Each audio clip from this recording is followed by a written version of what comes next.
வருகின்ற அரசு தரப்பில் வருகின்ற 19ஆம் தேதி அன்று லேபர் கமிஷன் முன்பு வழக்கு விசாரணைக்கு வர உள்ளது. அதனால இந்த தேதியில போக்குவரத்து தொழிலாளர்கள் எந்தவித போராட்டத்திலும் ஈடுபடக்கூடாது, அதே மாதிரி ஸ்ட்ரைக்ல ஈடுபடக்கூடாதுன்னு சொல்லிட்டு மனு தாக்கல் செய்யப்பட்டது. மனுவை விசாரிக்கும் பொழுது தமிழக அரசின் சார்பில் கூடுதல் தலைமை வழக்கறிஞர் ஜே ரவீந்திரன் அவர்கள் ஆர்கியூ பண்ணும்போது இதுல சட்டத்துக்கு புறம்பாக எந்தவித போராட்டத்திலும் ஈடுபடக்கூடாது, வேலை நிறுத்தத்தில் ஈடுபடக்கூடாது என்று இது வாதிட்டார். அதனை ஏற்றுக்கொண்ட நீதிமன்றமானது இந்த போக்குவரத்து தொழிலாளர்கள் எந்த விதமான போராட்டத்திலோ இல்ல சைக்கிளில் ஈடுபடக்கூடாது என்று அறிவுறுத்தி வழக்கை முடித்து வைத்துள்ளது. அதாவது நீதிமன்றமானது பல்வேறு கோரிக்கைகளை வைக்கும் பொழுது தமிழக அரசு சார்பிலே நாங்கள் இதை கனிவாக கவனித்து வருகிறோம். மேலும் போக்குவரத்து தொழிலாளருக்கு எந்த விதமான அசௌகரியங்களும் ஏற்படக்கூடாது மற்றும் பொதுமக்களுடைய நலனையும் கருத்தில் கொள்ள வேண்டும். அவ்வாறு பொதுமக்களுடைய நலன் மட்டுமே முக்கியமானது. இந்த போக்குவரத்து தொழிலாளர்களுடைய குறைகள் கண்டிப்பாக நிவர்த்தி செய்யப்படும் என்று வாதிடப்பட்டது. அது இப்போதைக்கு முடியாது. நம்ம இந்த வழக்குடைய விசாரணை வரும்பொழுது அதை பத்தி நான் கன்சிடர் பண்ண நம்ம சொல்லியிருக்கிறோம். ஆமா, உச்சநீதிமன்றத்தில் இது மாதிரி இந்த அகவிலைப்படி சம்பந்தமான வழக்கு விசாரணையில் உள்ளது. வருகின்ற பிப்ரவரி மாதமானது இந்த வழக்கு விசாரணை எடுத்துக்கொள்ள உள்ளது. அதுவரை இந்த வழக்கை தள்ளி வைக்க வேணும். இந்த வழக்கில் வேற எந்த உத்தரவும் பிறப்பிக்கக்கூடாது என்று தமிழக அரசு சார்பில் வாதிடப்பட்டது. அப்பொழுது சென்னை உயர்நீதிமன்ற தலைமை நீதிபதி அவர்கள் இந்த வழக்கு உச்சநீதிமன்றத்தில் உள்ளதால் இந்த மனுவின் மீது எந்தவித உத்தரவும் பிறப்பிக்க முடியாது, ஆனால் போக்குவரத்து தொழிலாளர்கள் சட்டத்திற்கு புறம்பாக எந்தவித போராட்டத்திலும் சைக்கிளும் ஈடுபடக்கூடாது, வேலை நிறுத்தத்திலும் ஈடுபடக்கூடாது என்று வாதிடப்பட்டது.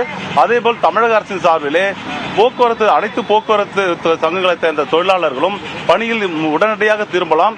அவ்வாறு திரும்பும் பட்சத்தில் அவர்கள் மீது எந்தவித நடவடிக்கையும் துறை ரீதியான நடவடிக்கையும் எடுக்கப்பட மாட்டாது என்று உத்தரவாதத்தை அடிஷனல் அட்வொகேட் ஜெனரல் கொடுத்துள்ளார்.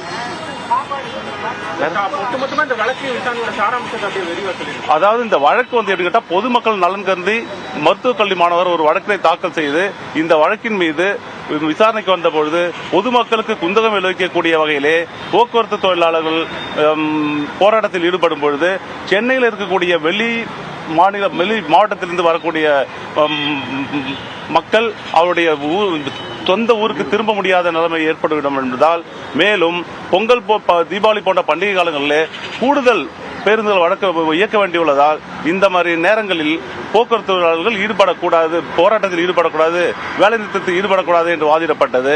அதனை ஏற்றுக்கொண்ட நீதிமன்றம் இந்த போராட்டம் எதுவும் நடத்தக்கூடாது, பொதுமக்களுக்கு எந்தவித குந்தகமும் விளைவிக்கக்கூடாது என்று அறிவித்துள்ளது.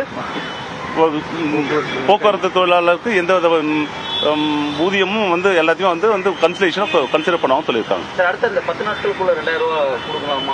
இல்ல, அதை பத்தி இன்னைக்கு நீதிபதிகள் அதை ஃபர்ஸ்ட் சஜஷனா கேட்டாங்க.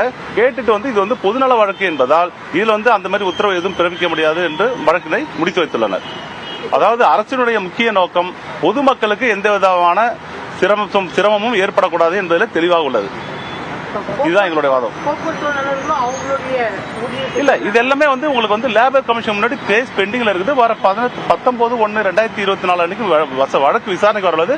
அப்பொழுது நாங்க கன்சிடர் பண்ற சொல்லியிருக்கிறோம். நாங்க போக்குவரத்து தொழிலாளர்களையும் ஒதுக்கி வைக்கல, அவங்களுக்கு வேண்டியது நியாயமான கோரிக்கைகளை நிறைவேற்றுவதாக இந்த நீதிமன்றத்தை தெரிவித்துள்ளோம். Okay.